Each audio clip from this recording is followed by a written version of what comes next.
Salam əksə, 7-ci dərs videosuna xoş gəlmisiniz. Bu videomuzda nisbətə, tənasübə, düz və tərs mütənasib asıllığa və bonus olaraq da necə faiz məsələlərini tənasüblə həll edə bilərik ona baxacağıq. Birinci nisbətlə başlayaq. Nisbət çox sadə bir şəkildə desə elə bölməyə bərabərdir. Nisbət nədirsə bölmə də odur. Məsələn, sizə nisbəti iki cür verə bilərlər. Birincisi qoşa nöqtə ilə 2 bölünsün 3 və yaxud da bunu kəsr xətti ilə verə bilərlər 3-də 2. Bu ikisi də eyni şeydir və buna biz necə deyirik? 2-nin 3-ə nisbəti. Tənasüb də nədir? Çox qısaca desək, 2 nisbətin bərabərliyi. Məsələn, birincini görürsünüz 2-də 3-ü, buna bir bərabərdir. 4 bölünsün 6 eləsəm, bu alındı nə? Tənasüb. 2 dənə nisbətimiz var və bunların da ortasında bir dənə bərabərliyi var. Demək nəymiş? 2 nisbətin bərabərliyi. Və kəsirdə də eyni ilə yaza bilərəm. 3-də 2 bərabərdir 6-da 4. Ki, ixtisara aparsam olsa bunların bərabər olduğunu görəcəksiniz. Tənasübdəki əsas düsturumuz budur. Kənar hədlərin hasili orta hədlərin hasilinə bərabərdir. Əvvəla anlayaq görək orta hədd nədir, kənar hədd nədir? Orta hədlər bizim bu ortada gördüyümüz hədlərdir. Gördüyünüz kimi bərabərliyin tam sağında və solunda. Kənardakı adından da bilindiyi kimi kənarda yerləşən hədlər. İndi bəs tənasübdə necədir? Onu da göstərəcəm. Tənasübdə bunlar kənar hədd sayılır. Digərləri isə orta hədd. 5 ilə ki bunun heç bir önəmi yoxdur. Bu qayda görəcəksiniz ki, kəsr şəklində olan ədədlərdə orta və kənar hədlərin bir mənası yoxdur. İndi qaydamız nə dedik? Kənar hədlərin hasili orta hədlərin hasilinə bərabərdir. Gəlin vuraq görək alınır yoxsa yox. Kənar hədləri bir-birinə vuraq. 5 vurulsun A bərabərdir. Orta hədləri bir-birinə vuraq. 2 vurulsun 10. İndi buradan mən demişdim ixtisar dərsdə video baxa bilərsiniz əlavə dərs 1-də. Biz burada bərabərliyin sağ və sol tərəfindəki ədədləri ixtisar apara bilərik. 5 ilə 10-u 5-i ixtisar aparaq. Burada qalacaq 2. Demək A bərabər 4. Həqiqətən də yerini qoyub sınasaq, doğru bərabərlik alınacaq. Bəs kəsirdə necə edəcək? Kəsirdə bizim uzun müddət işlədəcəyimiz möhtəşəm bir qayda var. Çarpaz vurma. Yəni ki, 5-i A-ya vuracam, 2-ni də 10-a vuracam. Gəlin vuraq. 2 vurulsun 10, bərabərdir 5 vurulsun A. Yenə 5 ilə 10-u ixtisar aparaq, burada 2 qalsın, A bərabər 4. Gördüyünüz kimi, həm burada, həm də burada eyni bir bərabərlik aldıq və cavablarımız da eyni oldu. Demək ki, bu kənar hədlərin orta hədləri hasili hər ikisində də eyni düsturdur. Sadəcə fərqli üsullarla gedirik. İndi çoxca tənasübdən istifadə edə biləcəyimiz düz və tərs mütənasib asıllığa keçək. Düz mütənasib asıllıq iki ədəddən biri artdıqda, digəri də eyniliklə artarsa, buna düz mütənasib ədədlər deyilir.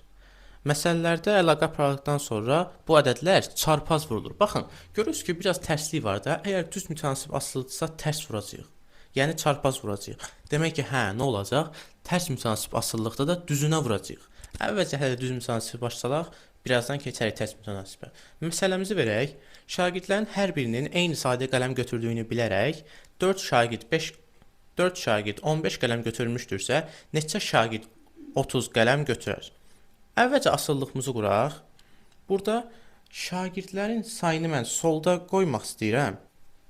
Qələmlərin sayını isə sağda qoymaq istəyirəm. İndi gəlin qeydiyyatımızı aparaq. Birinci nə demişdik? 4 dənə şagird neçə qələm götürüb? 15 qələm götürüb.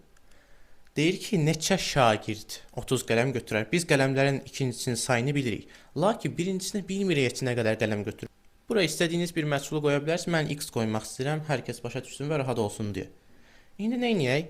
Nə demişdik? Çarpaz vururuq. Baxın, çarpazı vurduq. 4-ü 30-a vurduq. 4 vurulsun 30. Bərabər 15 vur x. İndi yenə bərabərliyin sağ və sondakıları ixtisara bilərək. Mən 15-i ixtisar aparacağım. Burada 2 qalacaq. X də bərabərdir 8. Gördüyünüz kimi, əgər 4 şagird 15 qələm götürmüşdürsə, 8 şagird 30 qələm götürər. Yəni, burada nə olur? Demək ki, şagirdlərin sayı artdıqca, qələmlər də sayı artdığı üçün bu düz mütənasib asıllıqdır. Bəs tərs mütənasib asıllıq nədir? 2 ədəd verib bizə, Biri artdıqda, digəri eyni ilə azalarsa və tərsinə olaraq, digəri azaldıqda, o biri artarsa, buna tərs mütənasib asıllıq deyilir. Və bu zaman biz nə dedik? Tərs mütənasib asıllıqda ədədlər bu dəfə qarşı-qarşıya vurur. Gördünüz, tam tərsinə oldu. Düz mütənasib asıllıqdırsa biz bunu çarpaz vururuq, yəni tərsinə vururuq. Əgər tərs mütənasib asıllıqdırsa, bu zaman biz düzünə vururuq. Bir məsələ götürək. 7 fəhlə bir işi 8 günə görərsə, eyni məhsuldarlıqla çalışan 28 fəhlə bu işi neçə günə bitirər? Burada gəlin, yenə düz mütənasiblikdə olduğu kimi qeydlərimizi aparaq. Sola işçiləri yazmaq istəyirəm. Sağa isə yazmaq istəyirəm günlərin sayını. İndi gəlin qeydimizi yenə aparaq. Birincə nə deyirdi?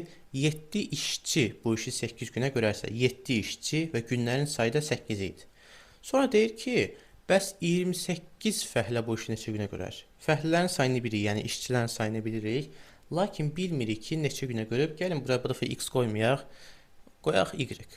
Yaxşı, qeydiyyatımızı apardıq. İndi belə bir şey anlamalıyıq ki, yəni təsəvvürümüzə gətirməliyik ki, bir baxın da, 7 işçi bir işi 8 günə görərlərsə, sizcə 28 işçi olsa bu günlərin sayı artar? Əlbəttə xeyr. Bir iş daha çox adam görsə, o daha tez həll olar. Demək ki, işçilərin sayı artdıqca günlərin sayı azalır. Bu zamanda nə olur? Tərs mütənasibatçılıq olur. Axı deyirik, biri artdıqda digəri azalarsa, bu tərs mütənasibatçılıqdır. Demək ki, burada nə gedəcək? Düz vurma ilə gedəcək. Yəni 7-ni 8-ə vuracağıq, 28-i də y-ə. Bu zaman nə alınacaq? 7 vurulsun 8 bərabərdir 28 vurulsun y. Yenə gəlin ixtisarlarımızı aparaq. Biz nə demişdik? Bərabərin sağ və soldakiləri ixtisar edə bilərik. 28 ilə 7 ixtisar gedir, 28-də 4 qalır. 4 ilə 8-də ixtisar aparmaq istəyirəm. Bu zaman da 8-də 2 qalır. Y-imiz neçəyə bərabər olur? 2-yə bərabər olur. İndi keçək nəyə? Bonus dediyimiz dərsə. Yəni ki, bütün faiz məsələlərini gəlin tənasüblə həll edək. Ümumiyyətlə unutmayın ki, tənasüb riyaziyyat məsələlərini görə biləcəyiniz ən rahat və ən mükəmməl dərsdir. Çünki bir çox mövzunu bilməsəz belə tənasüblə əvəz edə bilirsiniz.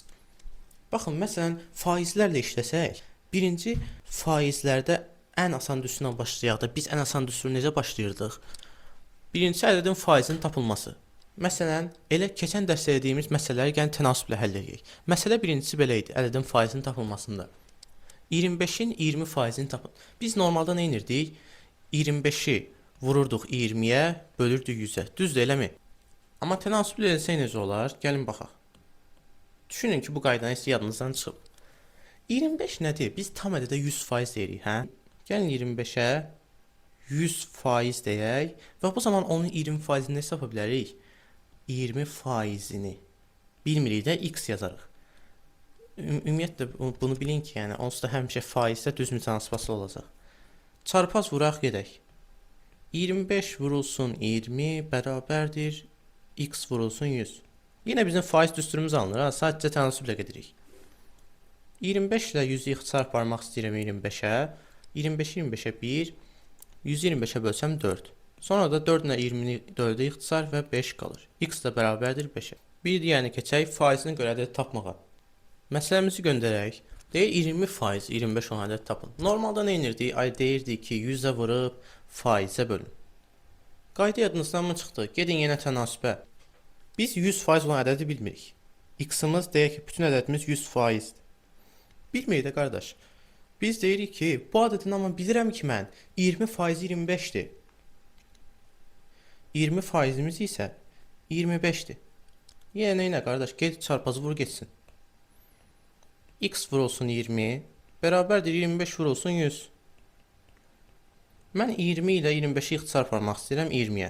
20-ni 20-yə böldüm 1, 120-yə böldüm 5. X də bərabərdir 25 vurulsun 5, yəni 125. Həqiqətən tapsaz görərsiniz ki, 100% 125 olan ədədin 20% 25-dir. Bir digərinə keçək vəbşə. Bir ədədin digərinin neçə faiz olduğunu tapmalı. Məsələdə deyir ki, 17-68-in neçə faizdir? Normalda biz nə edirdik? 17-ni bölürdük 68-ə, vururduq 100%. Təbii ki də rahat düsturdur. Amma görək, bunu tənasüblə necə eləyə bilərik? Deyək 68-ə 100%. Niyə 68-ə 100% deyirəm? Çünki deyir axı 17-68-in neçə faizidir? 17-yə bilmirik faizində, buna bir x qoyuram. Yəni x faiz. Yenə deyirəm, vur geçsin çarpaz. 68 vurulsun x bərabərdir 17 vurulsun 100. 17-ni 68-ə 17-yə ixtisar aparmaq istəyirəm. 68-i 17-yə bölsək 4. 4 ilə də 100-ü aparsam 25. X-ımız neçə edir? 25% edir. Demək ki 17 68-in 25% imiş. Lap keçək artma azalma məsələlərinə. Deyir ki, malın qiyməti əvvəlcə 50 manat idi, sonradan qiyməti 20% artdı. Malın qiyməti neçə manat oldu? Normalda nə edərdik? İlkin qiyməti 50-ni götürərdik. Artma olduğu üçün toplayardıq nəyə? 50-nin 20% ilə. Təbii ki, yenə dediyim kimi rahat düsturdur, amma görək bunu tənasüb ilə necə həll edə bilərik. Deyir ki, 20% artıq düzdür. Demək ki, əvvəlcə qiymətimiz neçə idi? 100% idi. 20% artdı. Bu neçə oldu? 120%. Düzdürmü? Bunu ağlınızda saxlayın. 50 bizim neçə faizimiz idi? 100%imiz deyildi ilkin qiymətimiz. Sonra isə 20% artıb 120 oldu. 120% tapaq da tənasüblə. Çarpaz vur getsin. Nə alınacaq? 50 vur 120 bərabərdir 100 vur x. 50 ilə 100-ü 50-yə ixtisarla aparmaq istəyirəm. 100-ü 50-yə böldük 2. 2 ilə də 120 gedir 60. X bərabərdir 60. Həqiqətən faizlə də geçsəz görərsiniz, malın qiyməti daha doğrusu 20% qalxsa 60 olar. Bu qədər sadə. Yəni ki, heç düsturları əzbərləməyə inan ki, ehtiyac yoxdur. Riyaziyyat bir əzbərləmə elmi deyil. Riyaziyyat sadəcə məsələni sizin necə həll edəcəyinizə baxır. İstər faizin düsturu ilə gedin, istər tənasüb ilə gedin. İnan ki, mən tələbə vaxtı heç faiz düsturlarını o qədər də önəmsəmirdim. Çünki mənim əlimdə tənasüb kimi möhtəşəm bir şey var idi. Və bundan da lazımınca istifadə edim və faiz məsələləri artıq mənə su kimi gəlir. Bu tənasübdən çoxca faizlərdə qorxmayın, istifadə edə bilərsiniz. Dərsimiz bu qədər. Sağ olun.